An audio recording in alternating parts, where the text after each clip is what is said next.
اپنے بندوں کو دیا ہے. کیونکہ آپ سوچیں نا, ابھی جو پچھلی مجلس میں نے بتایا کہ کسی دنیاوی بڑے انسان سے, دنیا کے کسی بڑے انسان سے جب انسان ملنے جاتا ہے تو آپ بتائیے کپڑے کیسے ہوتے ہیں آپ کے. انسان کوشش یہ کرتا ہے کہ اس کے گھر میں جو سب سے نیا لباس ہو وہ پہن کے اس سے ملنے جائے, جو سب سے بہترین خوشبو ہے وہ لگا کے نماز پڑھنے جائے. اور ہم جب نماز پڑھنے آتے ہیں, معبود حقیقی کے سامنے جب آتے ہیں تو کس عالم میں آتے ہیں؟ لنگی پہنے ہیں تو لنگی ہی پہن کے آ جاتے ہیں خدا کے سامنے. آپ بتائیے کیا آپ لنگی پہن کے مودی جی کے پاس جا سکتے ہیں؟ آپ کو اندر گھسنے ہی نہیں دیا جائے گا. اور آپ سوچئے وہ پروردگار جو ہمارا خالق ہے, جو ہمارا رازق ہے, جس نے ہمیں پیدا کیا ہے, اور میں کسی کے لیے نہیں کہہ رہا ہوں, میں خود اپنے لیے بھی یہ بات کہہ رہا ہوں کہ میں صرف منبر سے بیان کر رہا ہوں تو میں اپنی بھی اصلاح کر رہا ہوں کہ اگر مجھ سے بھی یہ غلطیاں ہوتی ہیں تو ضرورت یہ ہے کہ میں جب خدا کی بارگاہ میں جاؤں تو اس طرح سے جاؤں کہ میں اس پروردگار کے سامنے جا رہا ہوں جس نے مجھے پیدا کیا ہے, جس نے اس کائنات کو پیدا کیا ہے. ایک صلوات بھیجے محمد.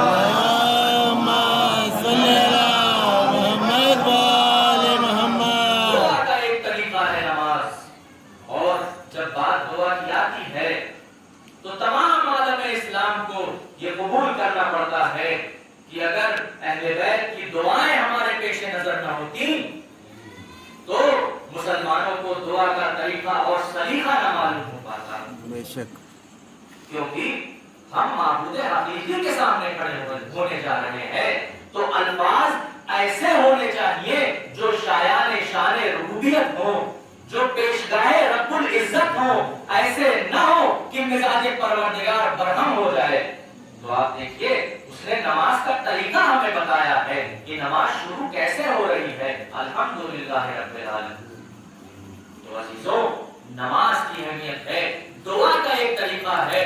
جب بات دعا کی آتی ہے تو دیکھیے تاریخ کا ایک واقعہ ہمارے پیش نظر ہے کہ جب نبی خدا خلیل خدا من جمیل سے نکل کر نار نمرودی کی طرف جا رہے تھے تو راستے میں جبرائیل آتے ہیں, اور آنے کے بعد کیا کہا کہ اے نبی خدا حلق حاجت, کوئی حاجت ہے تو بیان کریے. آپ دیکھیے ہم اور آپ ہوتے اور آپ کی اتنی بڑی بڑی لپٹیں نکل رہی ہوتی تو جبرائیل سے کیا کہتے کہ ارے آپ تو اللہ کے بارگاہ کے سب سے بڑے فرشتے ہیں, ذرا یہ آگ بجھوا دیجئے, ذرا اللہ سے کہیں گے اس آگ کو گلزار کروا دیجئے. لیکن نہیں عزیزوں, خلیل خدا ہے. جواب دیکھیے کتنا نپتلا ہے. کہا جبرائیل حاجت تو ہے مگر تم سے نہیں.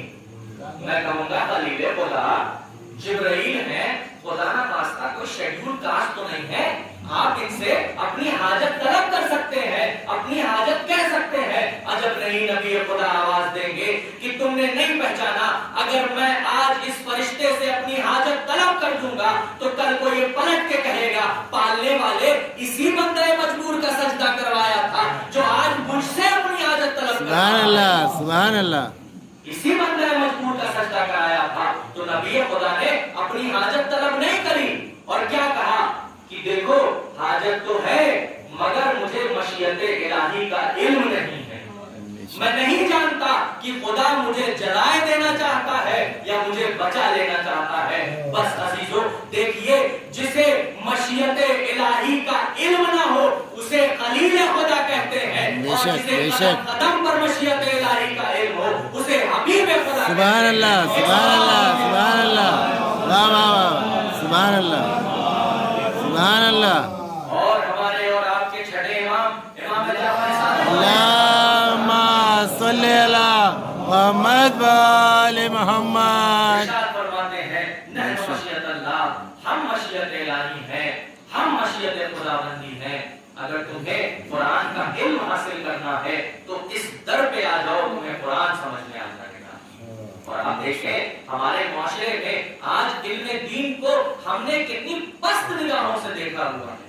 آپ بتائیے جس طرح سے ہم دنیاوی علم پر پیسے خرچ کرتے ہیں کیا اس طرح ہم دینی پر خرچ کرتے ہیں پیسے؟ نہیں.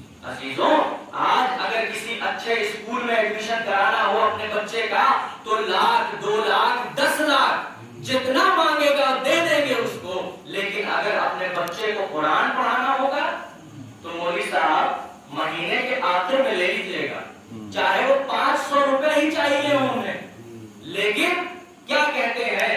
اب آپ خود سوچئے، جو بچہ اپنے گھر میں یہ دیکھے گا کہ میرے ماں باپ دنیاوی علم پہ اتنے پیسے خرچ کر رہے ہیں اور دینی علم پہ اتنے کم پیسے خرچ کر رہے ہیں، وہ کیا سوچے گا؟ اس کی نگاہوں میں کس کی زیادہ عظمت ہوگی؟ عزیزان محترم، غور کرنے کی بات ہے، توجہ دینے کی بات ہے، سمجھنے کی بات ہے. ہم سن لیتے ہیں، بڑی آسانی سے سن لیتے ہیں اور سن کے گھروں کو اپنے چلے جائیں گے اور پھر سے اسکول میں ڈونیشن دیں گے. مولانا صاحب کو 500 روپیہ ہی دیں گے اور 500 روپیہ بھی مانگ لیں گے، تم سے کہیں گے مولانا صاحب تو بہت مہنگے ہیں. سمجھ رہے ہیں عزیزوں؟ تو بات یہ ہے، آ جائیے درے اہل بیت پر. علی اکبر ہے گھر میں، علی اکبر کا بسم اللہ کروانا ہے. اور گھر میں اور خاندان کون؟ جس کے سینوں پر قرآن اترا ہے. لیکن بسم اللہ کروانے کے لیے علی اکبر کو کسی اور کو نہیں، مدینے کے ایک مولوی کو بلوایا ہے. اور بلوانے کے بعد اس مولوی نے جب علی اکبر کو بسم اللہ الرحمن الرحیم پڑھایا، اس کے بعد مولا نے جو تاریخوں میں ملتا ہے 1000 دینار سرخ سے اس کا دامن بھر دیا اور اس سے کہا کہ اپنا منہ کھولو. اس نے منہ کھولا تو اس کے منہ میں سچے موتی ڈال دیے. مولا نے جب یہ فعل انجام دیا تو وہ مدینے کا مولوی کانپنے لگا اور کانپتے کانپتے ہاتھوں کو جوڑ کے کہا، مولا آپ نے تو یہ بہت زیادہ دے دیا، میں نے تو صرف بسم اللہ الرحمن الرحیم پڑھایا تھا. مولا نے آواز دی کہ اے مدینے کے مولوی، یہ تو بہت کم ہے، یہ تو چند دنوں میں ختم ہو جائے گا، یہ تو چند دنوں میں ختم ہو جائے گا. لیکن تم نے جو میرے بیٹے کو بسم اللہ الرحمن الرحیم پڑھا دیا ہے وہ اس کی دنیا میں بھی کام آئے گا، اس کی آخرت میں بھی کام آئے گا. سبحان اللہ. اللہم صلی علی محمد وآل محمد. آپ سوچیں عزیزوں، ہمیں ہمارے ائمہ معصومین ہمیں یہ بتانا چاہتے ہیں کہ دیکھو زندگی کیسے بسر کرنی ہے. اس قرآن کی، اس کتاب کی، اس نماز کی، اس اسلام کی کیا اہمیت ہے. اور اسی کی اہمیت بتانے کے لیے، اسی اسلام کو ہم تک پہنچانے کے لیے حسین کربلا میں آئے. آپ دیکھیں عزیزوں، کربلا ایک جنگ کی تاریخ کا نام نہیں ہے بلکہ کربلا مذہب کا ایک آئینہ ہے کہ جس کے ذریعے حسین نے ہمیں حقوق اور فرائض کی ادائیگی کا طریقہ بتایا ہے. آپ دیکھیں حسین نے جگہ جگہ پر کربلا میں اپنا کردار جو پیش کیا ہے. 2 محرم سے پہلے، جب 2 محرم کو جب یہ قافلہ کربلا میں پہنچا ہے، آپ دیکھیں کردار کسے کہتے ہیں، حسین نے کس طرح سے اپنا کردار پیش کیا ہے کربلا میں. آپ کو اگر تصور کریں، دیکھیے پڑھنا بہت آسان ہے، سن لینا بہت آسان ہے، لیکن عزیزوں اس پر غور و فکر کرنا اور اس پر عمل کرنا بہت مشکل ہے. آپ دیکھیں حسین کس طرح سے اپنا کردار پیش کر رہے ہیں کہ ہور کا لشکر جو پیاسا لشکر تھا، ان کے پاس پانی ختم ہو گیا تھا. ہم اور آپ کا زندگی کا کیا طریقہ ہوتا ہے؟ اگر ہمارا کوئی دشمن پیاسا ہو تو کیا آپ اس کو پانی پلا دیجیے گا؟ قسم خدا کی میں کہتا ہوں، آپ تو اس کے گھر نہیں جاتے، پانی تو دور کی بات ہے. اگر کسی بغل میں کوئی انسان سے آپ کا جھگڑا ہو جائے تو آپ اس کے گھر قدم نہیں رکھتے. کوئی اس کے گھر مر بھی جائے آپ کو پتہ نہیں چلے گا. دشمنی آپ کی اس جگہ پہ رہتی ہے. لیکن سوچئے وہ ہر جو حسین کو کربلا میں گھیر کے لایا ہے، وہ ہر کہ جس کی وجہ سے حسین کے گھر والے شہید کر دیے گئے، وہ ہر کہ جس کی وجہ سے حسین کے خیموں میں آگ لگا دی گئی، وہ ہر. حسین کو کیا پتہ نہیں تھا؟ حسین کو معلوم تھا عزیزوں، ہاں یہ وہی گر ہے کہ جس نے حسین کے لجام فرش پہ ہاتھ ڈال دیا، اور جو ہاتھ ڈالا ہے تو حسین نے کیا کہا، گر تیری ماں تیرے ماتم میں رہتی، اور جواب میں گر نے کیا کہا ہے کہ مولا میں آپ کو اس بات کا جواب دے سکتا تھا اگر آپ کی ماں زہرا نہ ہوتی۔ ہاں میں کہوں گا کہ گر کے دل میں نور مومن کا ایک نور تھا کہ جس کو صرف اور صرف ایک ہوا کی ضرورت تھی، جو ہوا حسین نے اپنے کردار سے گر کو دی ہے، اور یہی وجہ تھی کہ دیکھیے پورے لشکر کو سیراب کیا ہے۔ مقتل کی کتابوں میں ملتا ہے کہ گر کے لشکر میں ایک آخری سوار تھا جو اتنا پیاسا تھا کہ اس کو پانی پلایا جاتا تھا لیکن ہاتھوں سے سارا پانی بہہ جاتا تھا، پانی نہیں پی پاتا تھا۔ ارے میرے مولا نے یہ دیکھا، میرا مولا بنفس و نفیس خود اٹھا اور اس سوار کے پاس آیا، اپنا چلو بنایا اور اسے پانی پلایا۔ ہاں یہی حسین کا کردار تھا کہ شب عاشور اب ہر بے چین ہے، کبھی پہاڑی پر جاتے ہیں خیمے میں واپس آ جاتے ہیں۔ بیٹے نے پوچھا بابا کیا بات ہے، آپ بڑے بے چین نظر آتے ہیں؟ انہوں نے کہا بیٹا ذرا میرے ساتھ آؤ۔ ایک ٹیلے پہ لے کے گیا اور کہا ذرا کان لگا کے سنو۔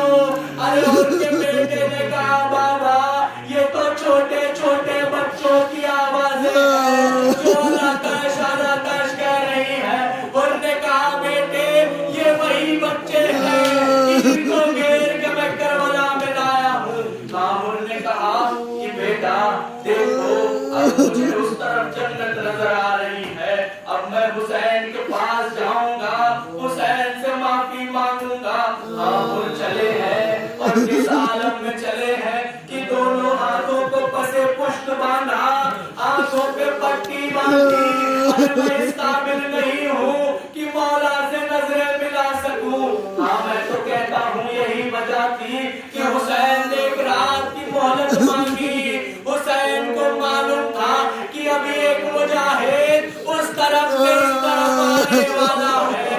ہاں اور بڑے ہیں، ساتھ میں بیٹا ہے، بھائی ہے، غلام ہے۔ اب جو آگے بڑھے تو حسین نے دیکھا ہو رہے ہیں، ایک بار علی اکبر کو کہا آگے بڑھو مہمان آ رہا ہے، عباس آگے بڑھو مہمان آ رہا ہے۔ بچوں عباس و علی اکبر آگے بڑھے، ان کے بیٹے نے دیکھا، ایک بار تکبیر بلند کری، انہوں نے کہا بیٹا کیا ہوا؟ کہا بابا ہم شکل پیغمبر علی اکبر آ رہا ہے۔ اور طرف گئے، ایک بار تکبیر بلند کی، کہا اب کیا ہوا؟ کہا حسین کے لشکر کا سالار عباس ایک بار پھر سے تکبیر بلند کری۔ اب جو تکبیر بلند کری انہوں نے کہا بیٹا کیا ہوا؟ کہا بابا حسین آپ کے لیے آگے آ رہے ہیں۔ بس انہوں نے اپنے آپ کو قدموں میں گرا، مولا کیا میرا گناہ قابل معافی ہے؟ حسین نے ان کو سینے سے لگایا، کہا ہو تمہاری ماں نے تمہارا نام رکھا ہے، ارے تم دنیا میں بھی آزاد مرنے